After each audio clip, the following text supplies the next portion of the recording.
Hey friends, I'm actually sitting waiting for my kiddos to get in the car, but I wanted to take a minute and share with you something that's really been on my heart just the last few days to share with you guys, and something that I've really been wrestling with the last few years, and that is my position on being pro-life. Now, to give you a little bit of history, I have been a pro-life advocate and protester most of my life. My early childhood memories are just sprinkled with precious memories of singing in a kids choir at a pro-life rally at the park near Ben-Taub Hospital in downtown Houston. I remember being on my living room floor with craft supplies and making posters that say, "Choose life, adoption is an option."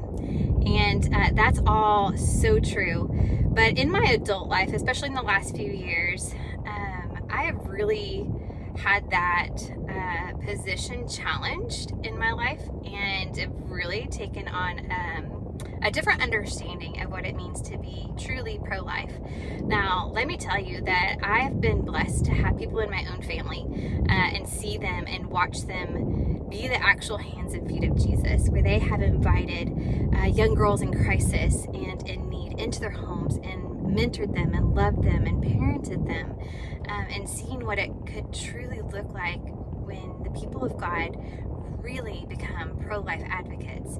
And so as I've been just doing a lot of research and trying to further understand, in light of an election, what really does it look like to be pro-life, the Lord has really challenged me in my own heart that to be pro-life is more than just being pro-life by vote only.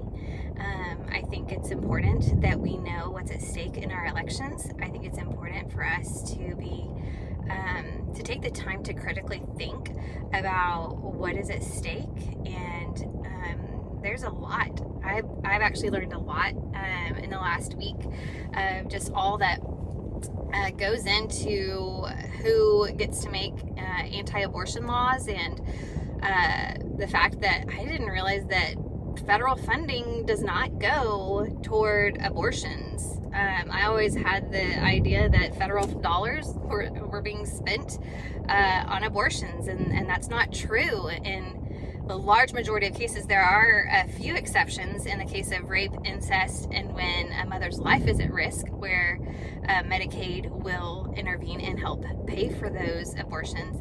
But I didn't know that. And so that was really enlightening to me to learn that. Also, always thought that a president had a lot more power than he does in affecting pro-life decisions. And he has influence for sure, and of course he gets to appoint Supreme Court justices.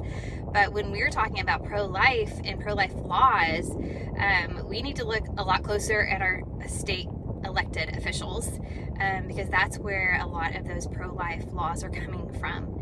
And so that was just a little bit of learning that I did the other day. But I want to talk a little bit about what does it mean to be a true pro-life advocate, and that's something that the Lord's really challenging me in my own life on. And I shared a post the other day that I think might have rubbed a few people the wrong way. It was a serious heart check moment for myself, and I shared that and shared what the Lord was just convicting me of like, are we only pro-life when it comes to the unborn? And it was a pretty harsh word this pastor shared, but I think it's really important that when we come across things that might rub us the wrong way, or we feel like, oh, how dare you judge me, that we don't dismiss those things as judgment from another person, but we really take a moment and really do an evaluation of our heart and ask the Lord, what is it that you reveal to me? Is there any wicked way in my heart? Am I guilty of any of these things? And I have been guilty of those things that pastor said in my life. And so I hope that you guys will take the time to really evaluate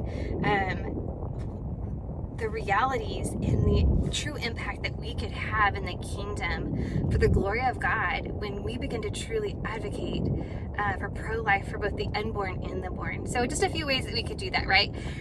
Is through our time, energy, and money. Nobody likes to give any of those these days. We all like to do our own things, and those can sometimes be like pulling teeth. I know at my own church, sometimes finding volunteers to serve in different ministries is really difficult, as I know that is the case across the board in a lot of churches. So we don't always want to dedicate time, energy, or money. If you look at statistics on how much Christians actually give to charitable organizations, you might actually be shocked at how little Christians can give and do give.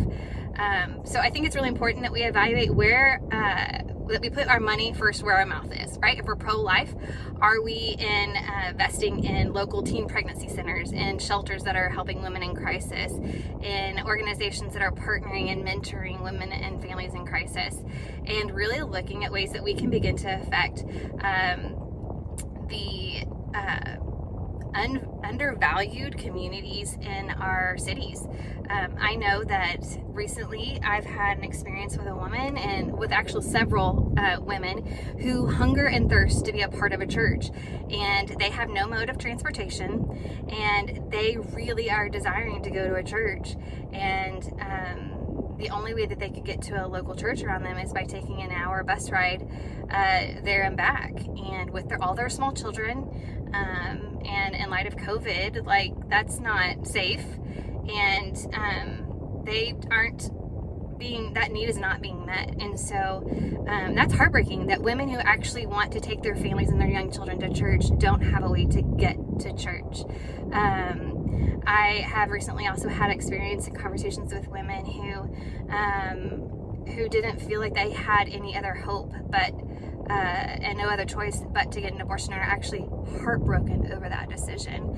And they are barely making it with their children right now, and the cries and the heartache that I'm seeing in their lives and in their eyes has just affected me so deeply of what am I doing to affect change, to bring hope, and to do more to affect the abortion rate in our country than just voting.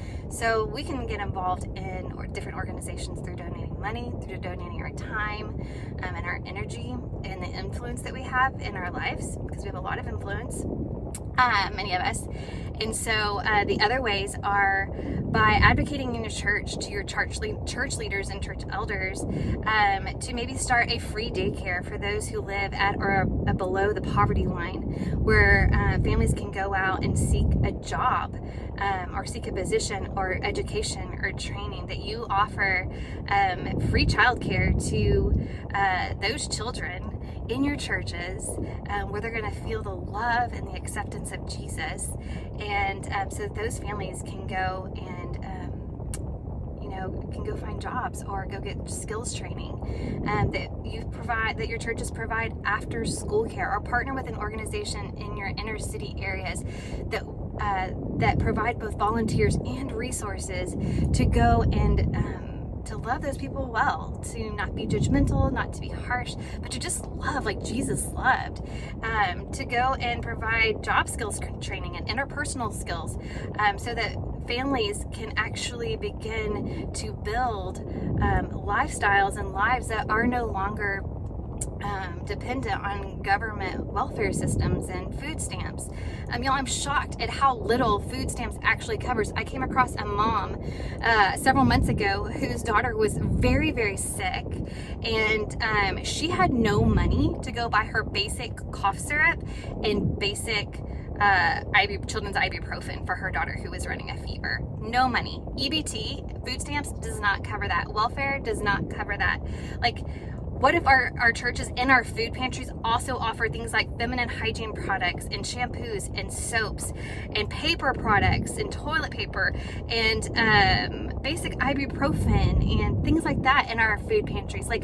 Things that food stamps and EBT does not cover, we could begin to stock in our food pantries. And there are a million other ideas I have, you guys, but I hope you get the idea that being pro-life means a lot more than just voting. pro-life. Pro-life advocacy means that we actually love the widow and the orphan. We actually advocate and mentor and love the poor and the oppressed. And man, what would it look like if we begin to truly do that across our country, where we actually didn't just say adoption is an option, but we actually entered into the foster care system where 500,000 children are in foster care. And of those 500,000 children, 125,000 of those children are waiting to be adopted. Y'all, 125,000 children are waiting for permanent, loving homes. And the church could do something about that. The church could do something about affecting generational change, affecting families' curses of sin being broken, and actually affecting real change in the lives of our country, in the lives of those around us, in the lives of those who don't feel seen and don't feel loved, and certainly don't have the hope of Jesus Christ. What if we entered into those places with the love of Jesus, not the judgment that we may feel or any of that, but the pure and holy love of Jesus that we see throughout the New Testament and the Gospels, and how he loved people and he loved sinners, and he brought life and hope to them. What if we were the hands and feet of Jesus today and actually advocated truly for pro-life? I love you guys. Thank you so much. I'm praying the Lord's Prayer, thy kingdom come, thy will be done on earth as it is in heaven. I'll talk to you guys soon. Bye.